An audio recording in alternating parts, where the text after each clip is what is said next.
Walkout ng mga estudyante, nangalampag ng opisina ng DPWH at malawakang transport strike ang ikinasa ngayong araw. Patikim pa lang daw yan ng matinding protesta sa linggo. Nasa frontline ng balitang yan, Simon Gualvez. Idinaan sa marcha ng grupong Piston ang kanilang kilos protesta kontra korupsyon. Mula Espanya hanggang Menjola sa Maynila, naglakad ang mga tsuper at operator habang isinisigaw ang pagkadismaya sa katiwalian sa pamahalaan. Nanghihinayang sila lalo't ayon sa datos ng Piston, pumapatak sa 390 pesos ang buwis na binabayaran ng mga tsuper kada araw tuwing nagpapagasolina. Dapat yung buwis na binabayaran ng mga driver at mga operator dapat ginagamit sa pinanserbisyo. Pero nagulantang tayo na patuloy ni dinarambong yung ating malaking buwis.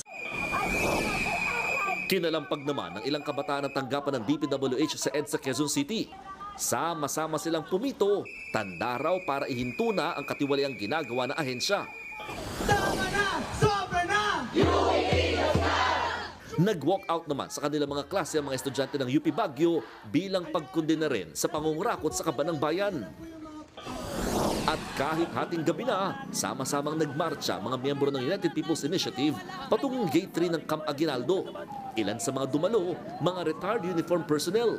Gusto nilang magpaabot ng sulat kay AFP Chief of Staff General Romeo Browner Jr. na humihiling na protektahan ng sandataang lakas ang mga mamamayan mula sa mga tiwaling opisyal. Wala pang tugon dyan si Browner. Babala nila, patikim pa lang daw ito ng mas malawakang kilos protesta sa linggo. Wala nang political color, di bali ng anong partido mo, basta kung ayaw mo ng korupsyon, gusto mo ng kaayusan at pagbabago, magsama-sama tayo rito manalangin.